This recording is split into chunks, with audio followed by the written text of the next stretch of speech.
nuevamente este año 2024 mi hermano Mike ha apartado tiempo para estar con nosotros. Y a Dios gracias, porque Dios nunca nos ha dejado de disfrutar de esas delicias de su palabra. Y usa sin duda a siervos como mi hermano Mike. Bienvenido, mi hermano. Gracias, David. Buenos días, casi tardes. Y bueno, antes de empezar, le vamos a pedir a los niños que puedan pasar a sus clases, a menos que se quieran quedar aquí, ¿verdad? Pero todos los niños pueden salir a sus clases de escuela dominical.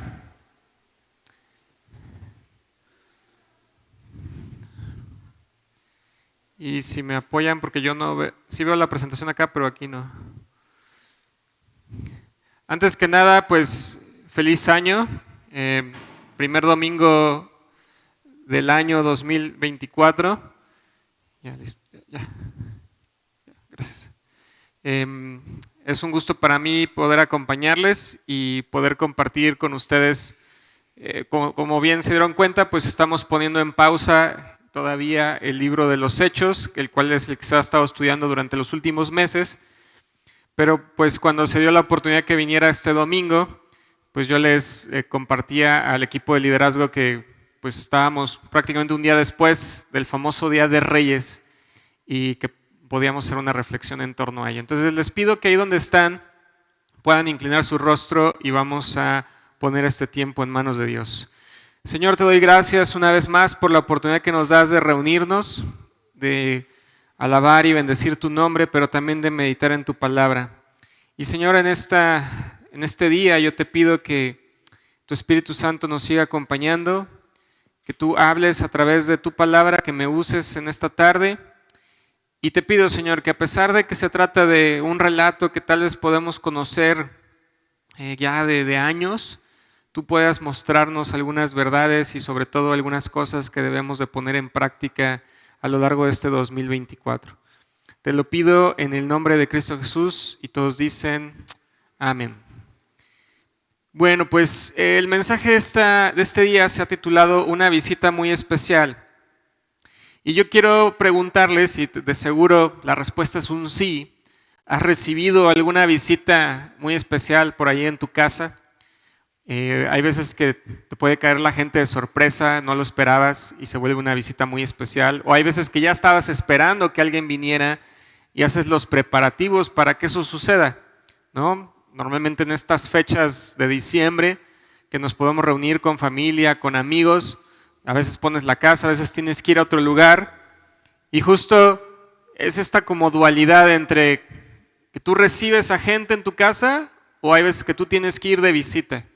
Y si eres el anfitrión, se dan a la tarea de ese día barrer y trapear como nunca antes se barría y se trapeaba, ¿no? Y en estos días se cocina mucho, hay muchos alimentos preparados en los hogares y por eso los famosos recalentados, porque hay veces que se tiene que recibir a más gente.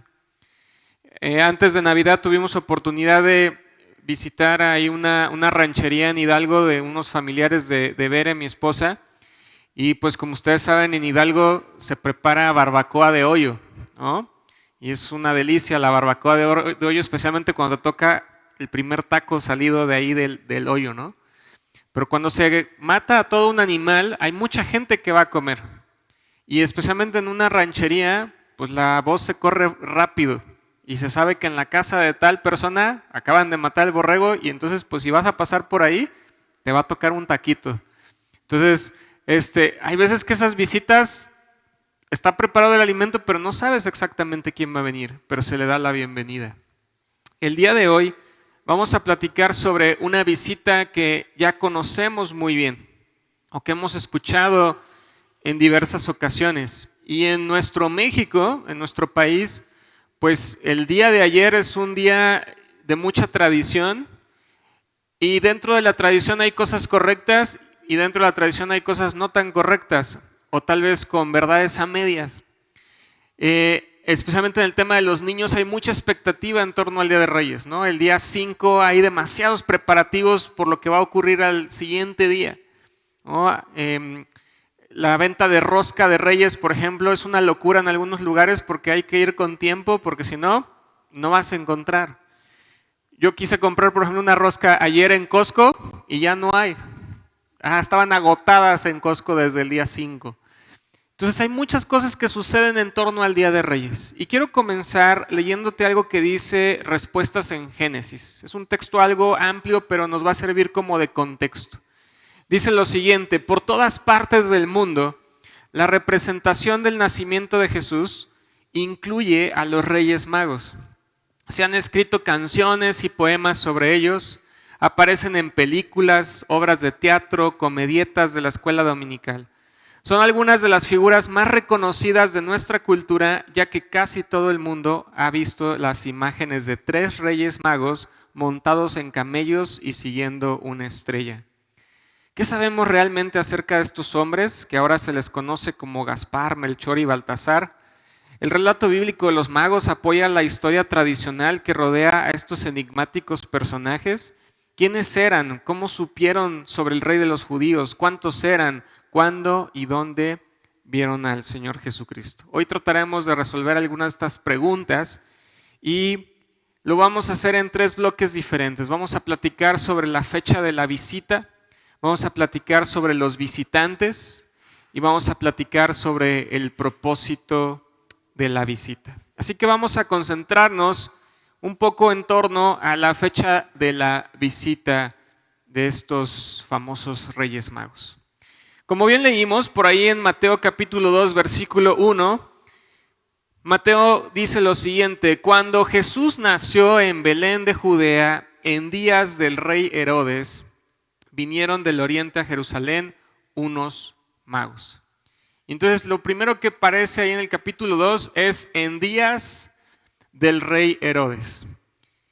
En días del rey Herodes. Cabe mencionar que Mateo es el único evangelio que nos platica sobre estos magos. No lo vamos a encontrar en Marcos, no lo vamos a encontrar en Lucas, no lo vamos a encontrar en Juan. Solo Mateo narra sobre la visita. Y también voy a hacer otro paréntesis. Probablemente algunos de ustedes, cuando estábamos en pandemia, si no me equivoco, estuvimos viendo la vida de Jesús en el discipulado en línea. Y me tocó compartir algunas de estas cosas en torno al nacimiento de Jesús. Entonces los que sí se conectaban a esas clases de la vida de Jesús, hay cosas que hoy voy a tener que retomar. ¿Okay? Entonces aquí aparece Herodes, que se conocía como Herodes el Grande. Y de acuerdo a Lucas, porque Lucas también menciona a Herodes, no por la visita de los magos, sino por el nacimiento de Jesucristo, nos lo describe como rey de Judea. Y él se autoproclamaba el rey de los judíos. De hecho, es importante mencionar que Herodes era judaizante, es decir, él tenía ciertas prácticas como judío. Por ejemplo, Herodes no comía carne de cerdo. Y ahorita te voy a decir por qué te estoy mencionando esto. Pero al final del día hay que empezar a ponerle atención a las fechas. Herodes fue gobernador de Galilea entre el año 37 y el año 4 antes de Cristo. Ahora aquí nos va a empezar a generar un poco de controversia y confusión, porque si nos ponemos en una línea cronológica, nosotros actualmente estamos en el 2024 después de Cristo, ¿sí? Eso es lo que en nuestro calendario nos dice. Y entonces si estamos en el 2024 antes de Cristo, esperamos que el 0 sea el nacimiento de Cristo. Entonces normalmente en nuestra lógica es, pues contamos el 0, nacimiento de Cristo, y de a partir de ahí después de Cristo, y antes de eso antes de Cristo. Y acuérdate también que si pones la línea del 0, el antes se empieza a ir hacia atrás, va en aumento, a diferencia del después de Cristo. Es decir, empezamos en un 0, un 1 después de Cristo y estamos en el 2024, pero en retrospectiva pues va 1 antes de Cristo, 5 antes de Cristo, 37 antes de Cristo, ¿sí? Entonces ten en mente que Herodes gobierna entre el 37 y el 4 antes de Cristo. Entonces, ¿qué pasó con el nacimiento de Jesús? Tenemos que echar un vistazo a Lucas capítulo 2, verso 1 y 2, que nos menciona de otros personajes históricos. Aconteció en aquellos días que se promulgó un edicto de parte de Augusto César, que todo el mundo fuese empadronado este primer censo se hizo siendo Cirenio gobernador de Siria. Entonces ya tenemos el rey Herodes, ya tenemos a Augusto César, que va a ser la figura de gobierno de Roma, y además tenemos a un Cirenio gobernador de Siria, dice la escritura. Vamos a ponerle fechas ahora. Augusto César, que primero que nada el término Augustus significa que es un gobernante supremo, ese prácticamente es el título, pero su nombre fue Octavio Cayo, quien fue el primer emperador de Roma, y él gobernó entre el 27 antes de Cristo y el 14 después de Cristo. Entonces ahí tenemos ya una franja de tiempo entre el 27 y el 14, el 27 antes de Cristo y el 14 después de Cristo, y este señor era el hijo adoptivo del famoso Julio César. Ahora también se menciona un Cirenio, que dice ahí que fue gobernador de Siria del 6 al 9 después de Cristo. Ahora ya te di varias fechas, pero cuando tratamos de cuadrar a los tres, parece que no logramos encontrar el punto medio para decir en qué momento los tres estaban ocupando un puesto de gobierno en el mismo momento, para que la escritura nos dé pauta de hablar de un rey Herodes, de un Augusto César y de un Cirenio. Pero tenemos que echar un vistazo a otro momento importante que la escritura sí nos narra. No dimos lectura hace un momento atrás, pero lo voy a resaltar, sobre la muerte de Herodes. En Mateo capítulo 2, verso 16 al 21 dice: cuando se vio burlado por los magos, Herodes se enojó mucho, mandó matar a todos los niños menores de 2 años que había en Belén y en todos sus alrededores, conforme al tiempo que había inquirido de los magos. Ahorita en un momento más regresamos a este punto. Pero después de muerto Herodes, José se levantó y tomó al niño y a su madre y vino a tierra de Israel. Entonces sí es muy importante considerar que tuvo que haber sido cercano al momento de la muerte de Herodes.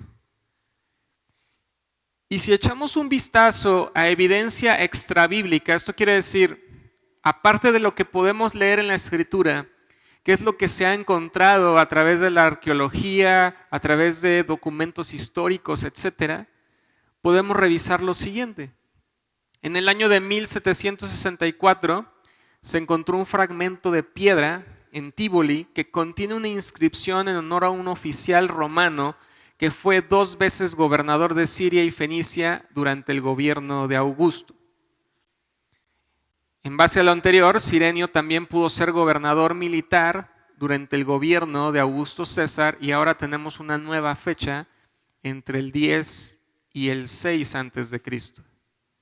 Y entonces, cuando se conectan estas piezas, porque estos hombres existieron, son reales, hay evidencia más allá de lo que dice la palabra de Dios. Para aquellos que dicen, no, es que como nada más es la Biblia, también hay evidencia para hablar de Augusto, también hay evidencia para hablar de Herodes, y también hay evidencia para hablar de Cirenio. Pues los expertos, los eruditos dicen que el nacimiento de Jesús se tiene que fijar entre el año 6 y el año 4 antes de Cristo, no el 0 o no el 1 después de Cristo.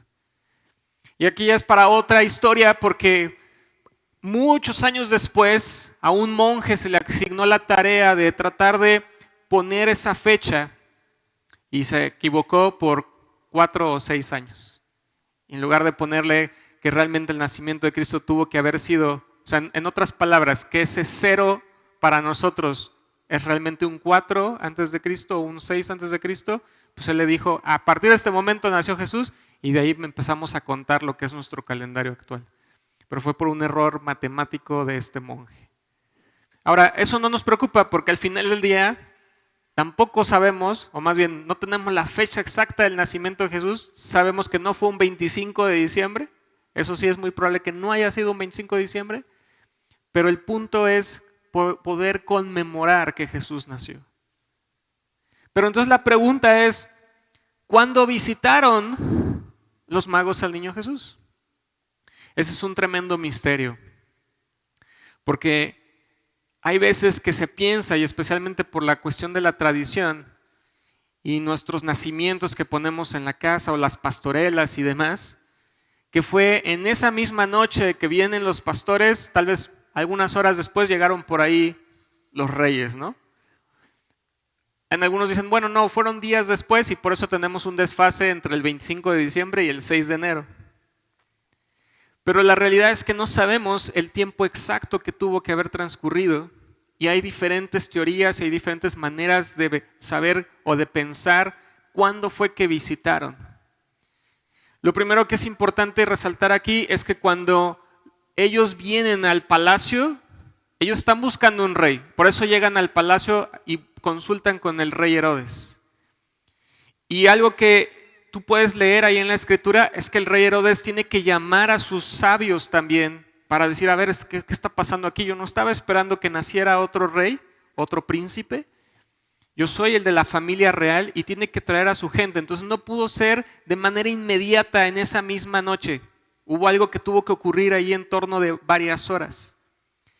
Y la segunda cosa importante que mencionar, alguna vez un profesor del seminario me decía, tienes que poner atención a las joyas, a las perlas que aparecen en la escritura y que a veces pasamos por alto.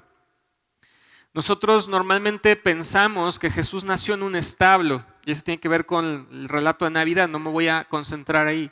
Algunos dicen que pudo haber sido una cueva. Hay otra palabra en el original que nos da un poco más de detalles, pero si tú pusiste atención, dice en el verso 11 de Mateo 2, y al entrar en la casa, dice, y al entrar en la casa, vieron al niño con su madre María y postrándose le adoraron. No dice entraron a un establo, no dice entraron a una cueva, dice entraron a una casa. Y entonces hay algunos que dicen, bueno, entonces aquí ya José y María probablemente ya están en su casa.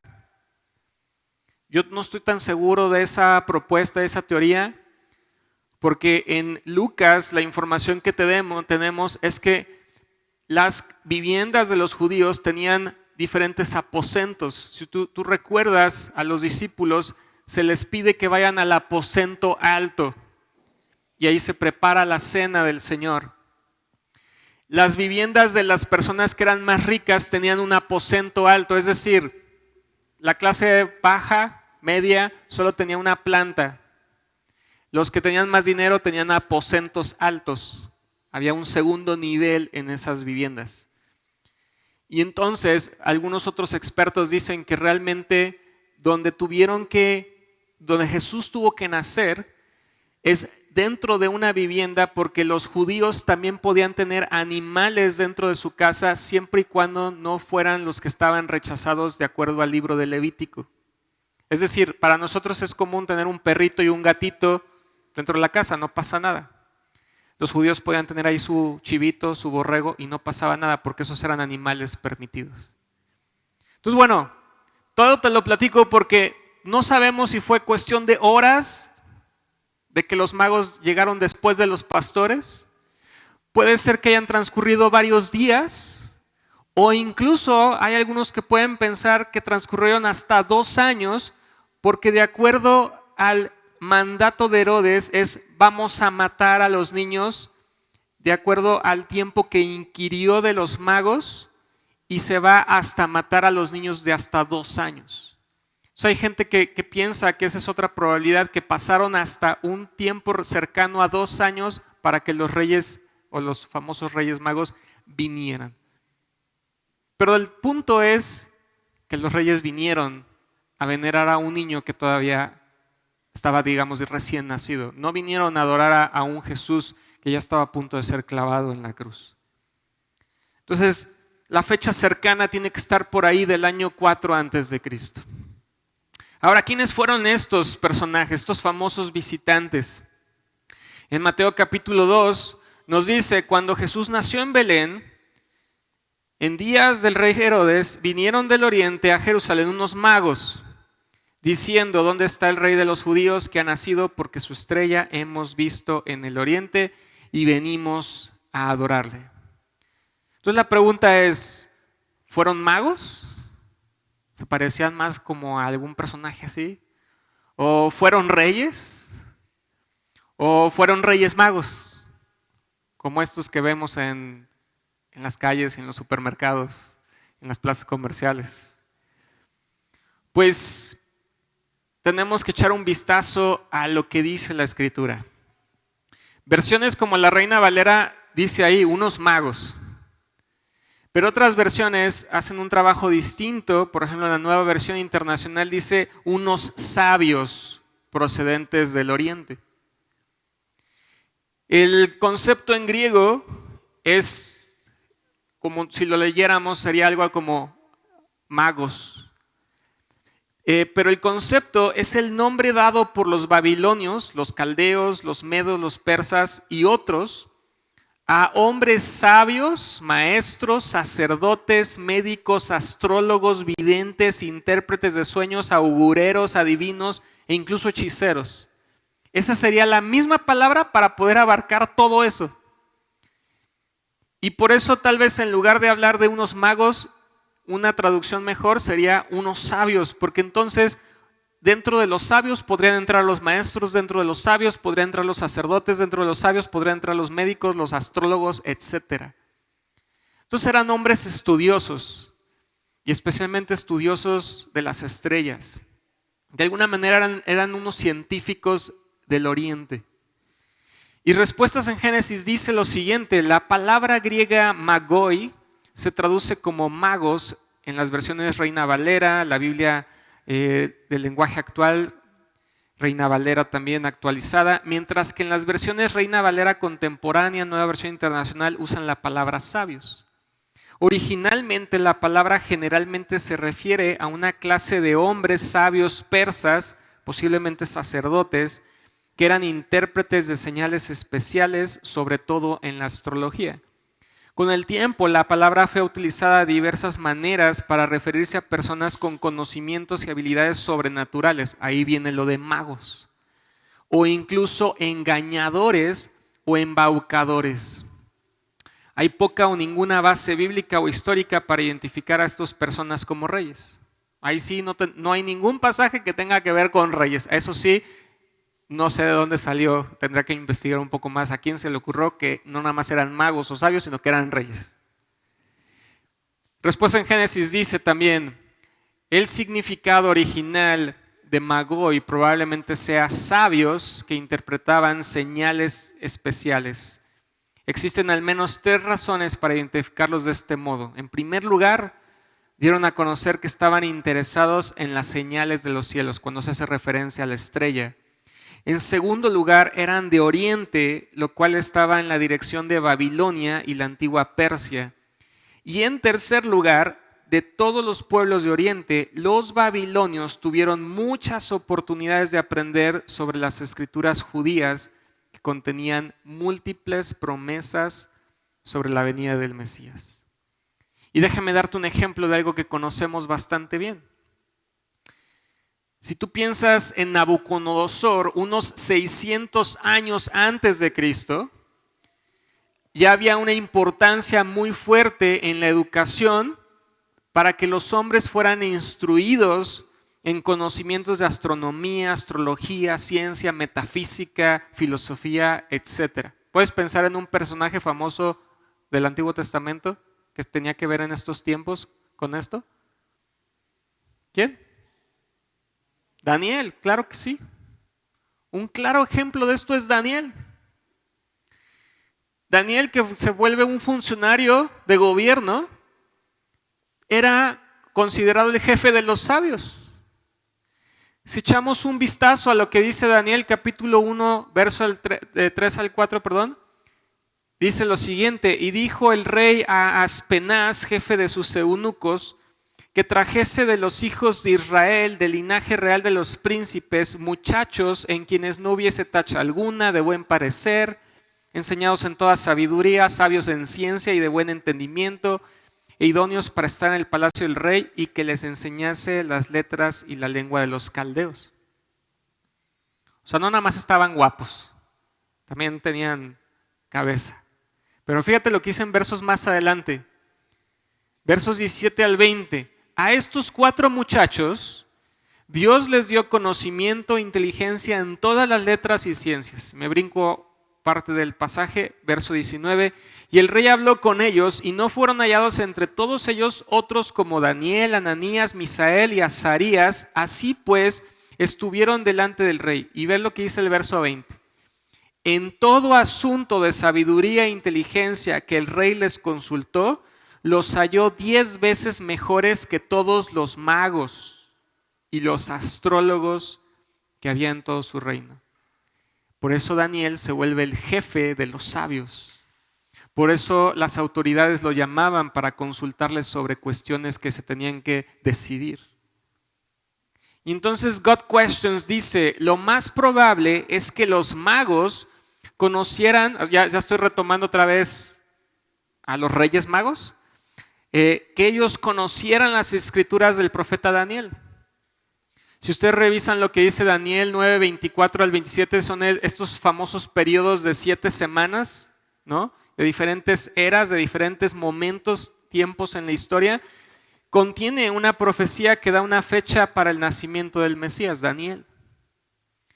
Además, es posible que los magos conocieran la profecía de Balaam, que era la ciudad de Petor junto al río Éufrates, cerca de Persia, que aparece en Números capítulo 24, 17, y esta profecía habla específicamente de una estrella de Jacob. Entonces no nada más estudiaban las estrellas, sino que también conocían de las profecías, de las escrituras, estaban pendientes de lo que pudiera ocurrir. Ahora, ¿por qué se cree que son 3? Se toma primero que nada lo que sí aparece en el relato bíblico de que hay 3 presentes. Entonces eso es lo primero. Esa es la primera gran idea detrás de por qué 3. Porque ese es el énfasis, hay 3 reyes magos, ¿no?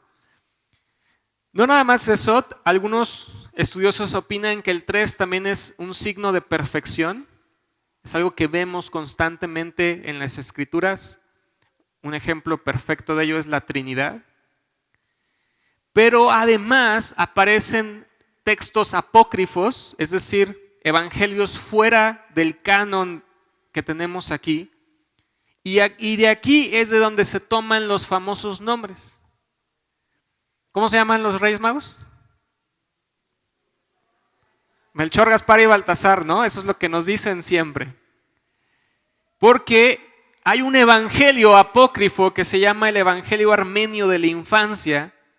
Y ojo, casi siempre los textos apócrifos o deuterocanónicos van mucho más allá del tiempo en el cual esto se terminó de escribir.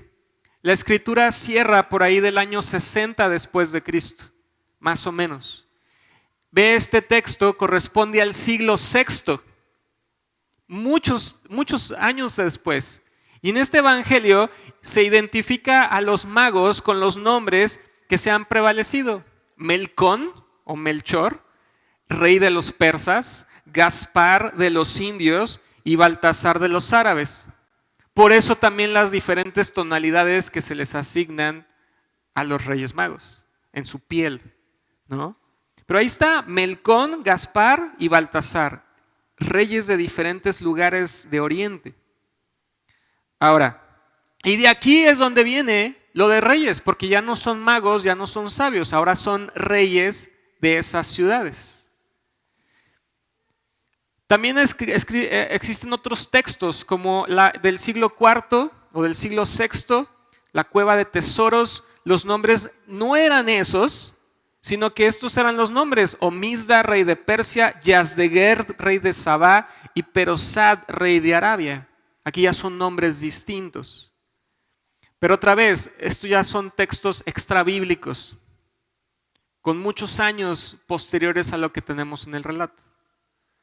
Ahora, independientemente de los nombres, a mí me llama muchísimo la atención que en Salmos capítulo 72, versos 10 y 11 dice esto: los reyes de Tarsis y de las costas traerán presentes. Los reyes de Sabá y de Seba ofrecerán dones. Todos los reyes se postrarán delante de él, todas las naciones le servirán. Entonces, si aparte de ser sabios eran reyes, pues está bien porque todos los reyes vendrían a postrarse también. Pero estos lugares son de los mismos lugares que se mencionan en esos evangelios apócrifos o esos textos ya de siglos posteriores. Ahora, solo como curiosidad, déjame decirte lo siguiente, esto también es muy interesante porque no se ponen de acuerdo. Por eso no sabemos si realmente son 3, la Biblia no dice. Pero mira, de acuerdo a la versión etiópica, estamos hablando ahora de Etiopía, del protoevangelio de Santiago, un texto que no tenemos en la Biblia, los nombres eran Tanisurá, Malik y Siseba, ya nombres diferentes. Y luego hay otras tradiciones. La tradición oriental dicta que habían 12 o hasta 15 magos. En el fresco de la catacumba de Santa Domitilia aparecen 4 y en las catacumbas de Pedro y Marcelino solo 2. Entonces, fueron 2, fueron 3, fueron 4, fueron 12, fueron 15. ¿Sí se llamaban Melchor, Gaspar y Baltasar o no es cierto? Pues la Biblia no nos dice si fueron 2 o 3 o 4 y no tenemos los nombres, al menos no en la Escritura, y los otros textos que tenemos no se ponen de acuerdo. Pero lo que sí podemos ver es que sin importar la cantidad, lo que sí vemos en la Escritura es lo siguiente. Estos hombres que vinieron, lo primero es que estaban dispuestos a adorar al rey. Ellos venían buscando adorar al rey. Eso es lo primero. Lo segundo es que estaban atentos y obedientes a las señales. Estaban atentos. No nada más en la visita, sino cuando tienen que retirarse. Porque como leímos, Herodes les dice, ay, por favor, cuando sepan dónde está, vengan y díganme. Y no es porque Herodes quisiera ir a adorar. Pero ellos reciben una visión, un sueño, y le dicen, ya no regreses por el camino en que viniste, vete por otro lado. Estaban atentos y estaban obedientes. Y además vimos ahí en el capítulo 2, verso 10, dice que al ver la estrella se regocijaron con muy grande gozo. Estos eran hombres que se gozaban de lo que estaban realizando y descubriendo. Y especialmente en torno a poder venerar al que sería el rey de los judíos. Entonces son personajes muy interesantes. Pero no son necesariamente reyes, no son magos. La idea mejor detrás de ellos sería que son unos sabios de Oriente que conocían la Escritura, que conocían las profecías y que estaban buscando poder presenciar ese nacimiento de ese rey. Ahora, justo esto nos lleva al punto central y al último punto de este mensaje. ¿Por qué vinieron de visita? ¿Cuál es el propósito de esta visita? Primero que nada, hay que resaltar que la visita no fue cualquier viaje. Dice que ellos vinieron de Oriente. No sabemos exactamente qué ciudad o el día de hoy qué país. Probablemente podríamos ubicarnos en lo que actualmente es Irán.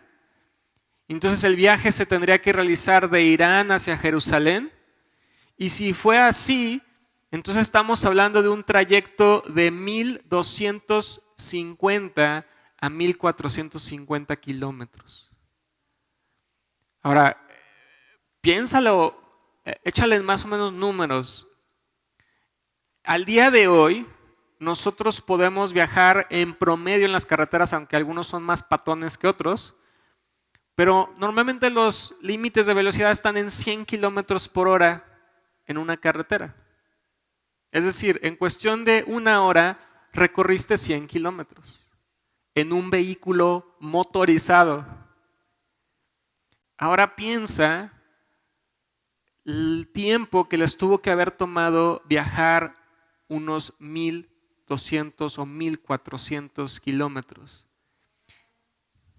Probablemente, no lo sé, tendremos que echar cuentas en esos animales de viaje, cuánto podrían recorrer cada día, porque tendría que haber descansos también, no nada más para ellos, sino para los animales. El trayecto, por cierto, de viaje de José y María hacia Belén también les tomó tiempo. Por eso, me voy a salir un poco de tema, pero tiene que ver con esto. esta tradición de que andaban a las carreras y que nadie los pelaba en los mesones famosos y que pobrecitos no. José y María tuvieron que planear una semana más o menos de viaje. Eso es lo que les tomó trasladarse. Y además, agrégale el factor de traer a María embarazada. No era cualquier viaje de, bueno, órale, burrito sabanero y vámonos. No. Era con calma, era ir haciendo pausas en el camino, buscando sombras, buscando riachuelos, buscando árboles frutales, porque no había oxxos. No podían, papá, ya me dio ganas de comprarme una coca y de ir al baño. Ahorita en el próximo oxxo del camino nos paramos. No, María no podría estar pidiendo esas cosas. Una semana de viaje para poder llegar a Belén, más o menos. Ahora imagínate cuántas semanas, meses de trayecto para esto. Pero esto tiene que ver con su disposición y su deseo de ir a hacer algo. También eso es importante mencionarlo porque tendrían que ir suficientemente bien abastecidos tanto de los presentes que iban a llevar como de lo que ellos requerían. Por eso las imágenes que tenemos de un cofrecito y una cajita y así se quedan muy cortos de lo que hubiera podido ocurrir acá.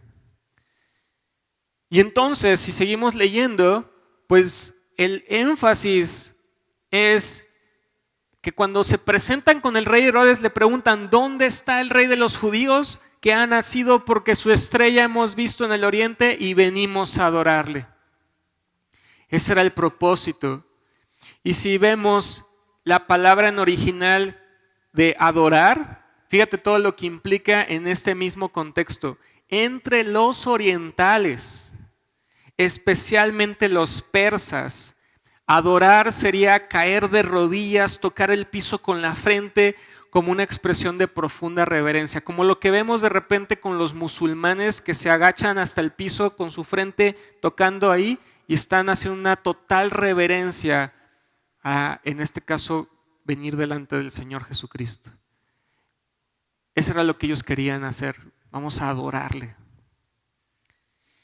Y cuando finalmente llegan a la casa, no sabemos si fueron horas, días, semanas o hasta tal vez meses después, pero al entrar en la casa vieron al niño con su madre María, postrándose lo adoraron, o sea, hicieron lo que decían que iban a hacer.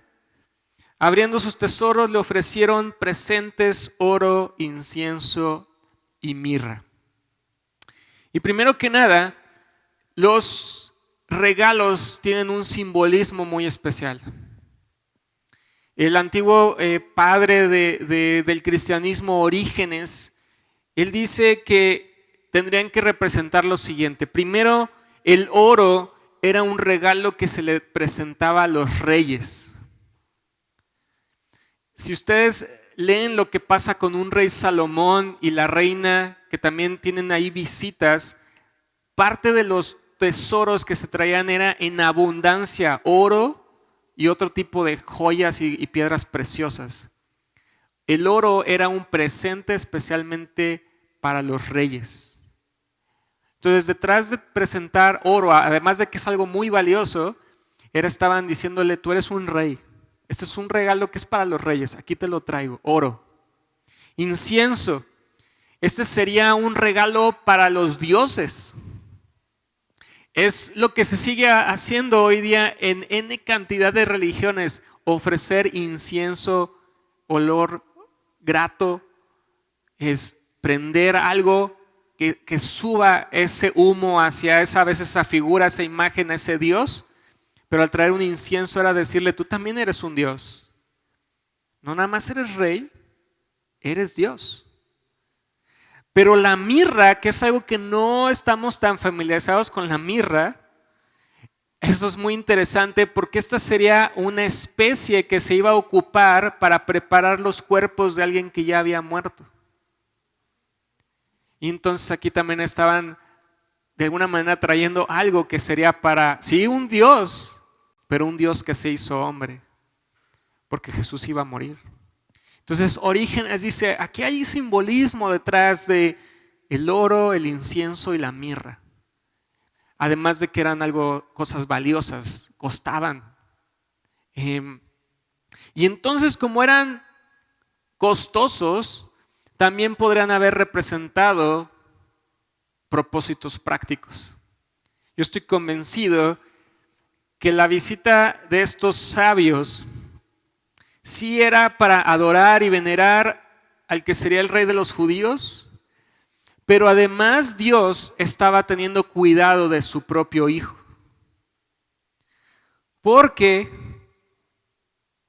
José y María no se podrían quedar en el mismo lugar una vez que Herodes se enterara de que los sabios no habían regresado.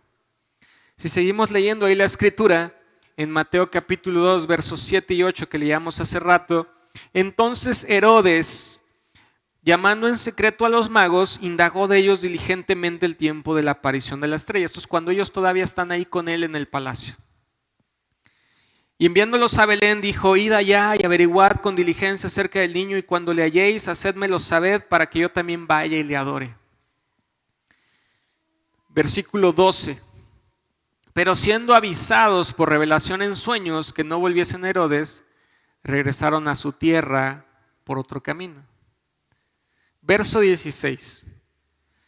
Herodes entonces, cuando se vio burlado por los magos, se enojó mucho y mandó matar a todos los niños menores de 2 años que había en Belén y en todos sus alrededores, conforme al tiempo que había inquirido de los magos.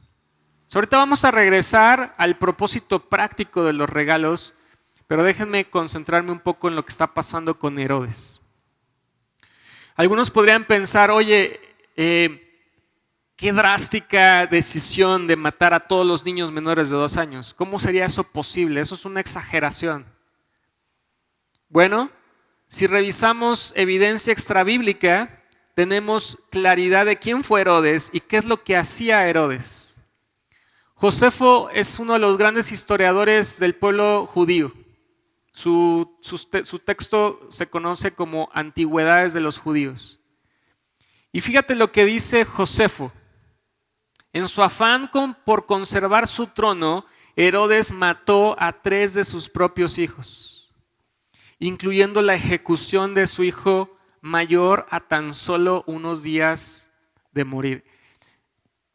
Herodes tenía tal ambición por el poder que cuando se sentía que su trono estaba en juego, era tiempo de matar a esa persona, incluyendo a sus propios hijos, porque serían los herederos al trono. Y por eso, por ahí se cita esta frase de Herodes, o más bien, esta frase sobre Herodes, que decían: es mejor ser el cerdo de Herodes y no su hijo. ¿Te acuerdas que al inicio te decía que él se consideraba el rey de los judíos y que una de las cosas que no hacía era, pues no comía carne de cerdo porque pues había que cumplir la ley? Entonces pues ¿qué le iba a pasar al cerdo? Pues era la mascota. Estaba ahí, no pasaba nada, no iba a haber carnitas en el palacio real de rey de Herodes. Pero cuidado si eras su propio hijo, porque te podían matar. Y entonces, otro escritor que se llama Pablo Hoff dice lo siguiente: Herodes fue un suspicaz, cruel y asesino. Al subir al trono aniquiló al Sanedrín, el tribunal supremo del mundo judío. Posteriormente ejecutó a 45 dirigentes del partido contrario a él. También después hizo ahogar a su cuñado y ordenó la ejecución del abuelo de su esposa, que contaba 80 años de edad. Hizo asesinar más tarde a su bella esposa y a 3 de sus propios hijos, porque creyó que conspiraban para derrocarlo. Por eso cuando vienen estos hombres desconocidos de Oriente diciéndole que han venido emprendiendo un viaje largo, llegan al palacio real, dicen: ¿dónde está el rey? Dicen: pues un momento, aquí estoy yo. No, lo estamos buscando, venimos siguiendo a esta estrella. Dice la escritura que Herodes se turba. Dice: ¿qué está pasando aquí? Y por eso en esta estrategia también de decir: vamos a buscar a ese rey, vengan y díganme dónde está, porque yo también quiero adorarlo. No, yo también voy a ir y lo voy a ir a matar. Y entonces, retomando la escritura en Mateo capítulo 2, verso 13 al 15, después que partieron ellos, He aquí un ángel del Señor apareció en sueños a José y dijo: levántate y toma al niño y a su madre y huye a Egipto, permanece ya hasta que yo te diga, porque acontecerá que Herodes buscará al niño para matarlo. Y él despertando tomó de noche al niño y de su madre y se fue a Egipto y estuvo allá hasta la muerte de Herodes. José tuvo que tomar a su familia, salir de la casa en la que se encontraban, dejar a un lado pues su círculo de conocidos, de familiares, de su comunidad y viajar a Egipto. Tuvo que emprender, a ver si se alcanza a ver más o menos ahí la flecha, en la parte de abajo está apuntando de Belén hacia la frontera de Egipto. Tuvo que emprender un viaje. Y si tú has viajado, pues se necesitan recursos. Y si no vas a la casa del familiar, porque normalmente cuando viajas y visitas a tus familiares, pues alguien te dice: oye, pero pues ven a visitarme, aquí hay lugar, ¿no? En casa de mis suegras decía, pues ¿cómo dice? De techo a piso, ¿no? Hay una frase que dice de pared a pared, el piso es colchón para todos, algo así decía la frase, ya se me olvidó. Pero no importa, o sea, aquí te vamos a hacer un hueco y luego también la famosa frase, donde comen dos, comen tres, ¿no? Y luego cuando te comen tres, también comen cuatro. Y que le eches más agua a los frijoles, que al cabo que aquí te recibimos. Pero él no está yendo con familia. Él está dejando su lugar. Tiene que ir a otra tierra. Y entonces, esto es altamente probable, y por eso está aquí el concepto práctico de los regalos.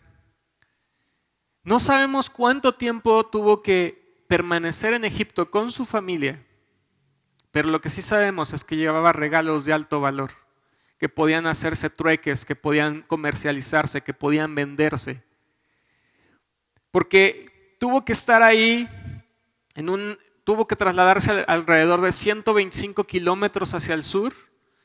En Egipto también había presencia de judíos, pero lo más importante es que Egipto estaba fuera de los ¿cómo se dice? De los dominios de Herodes, y además al irse a Egipto se estaba cumpliendo la profecía de Oseas capítulo 1.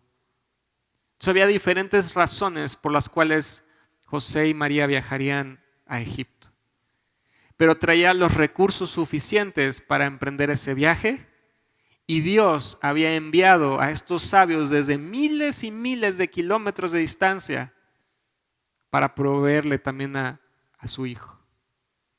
Porque aunque los pastores ya habían visitado, te aseguro que no llevaron grande cosa. No pudieron presentar grandes regalos los pastores.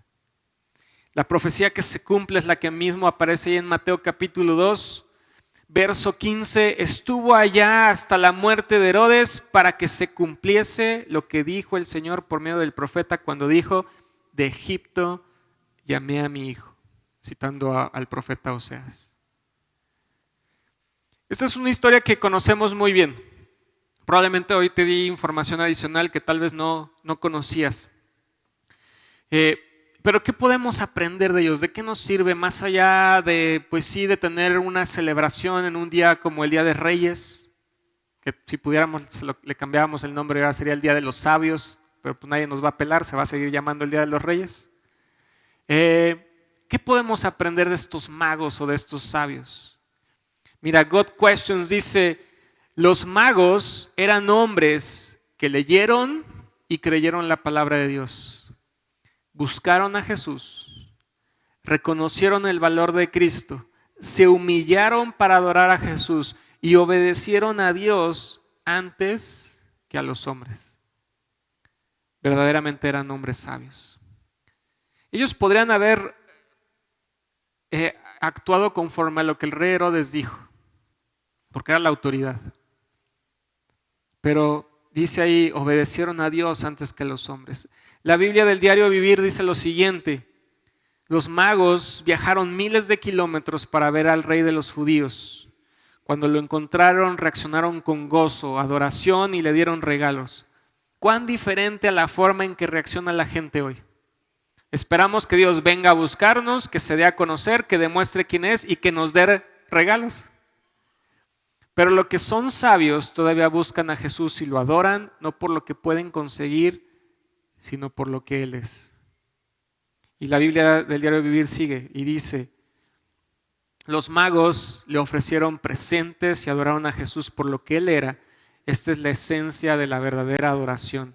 Honrar a Cristo por su persona y estar dispuesto a darle lo que consideramos valioso. Entonces la pregunta para ti, o la pregunta para nosotros es: ¿qué podríamos aprender de estos magos, de estos sabios para este 2024? ¿Qué de todo lo que ellos hicieron, de todo su actuar, deberíamos de aprender? Y no nada más aprender, sino poner en práctica a lo largo de este 2024.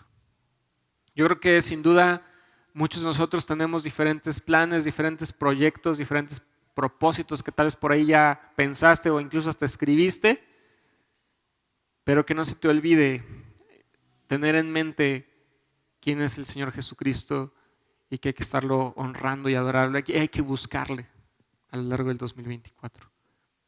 Señor, yo te doy gracias por tu palabra y te pido, Señor, que en este 2024 podamos aprender de estos sabios de Oriente, pero poner en práctica ese aprendizaje, Señor. Yo te pido que en este 2024 nos propongamos leer tu palabra, creer tu palabra, obedecerte a ti, lo que viene ahí en tu palabra, buscarte a ti, Señor, y honrarte no solamente en un domingo, en la mañana, en la tarde, sino a lo largo de nuestra vida, con nuestras familias, en nuestros círculos, en nuestros trabajos, en nuestras escuelas, donde estemos, Señor, que podamos venerarte a ti a través de nuestro actuar. Ayúdanos, Señor, guíanos a lo largo de este 2024 y te pido que tú seas con nosotros, Señor. Gracias por estos hombres que ponen un ejemplo tan claro, que destinaron de su tiempo y sus recursos para venir a venerarte a ti, Señor. Que así podamos actuar a lo largo de este año. Te lo pido y agradezco en el nombre de Cristo Jesús, y todos dicen amén. Que Dios les bendiga.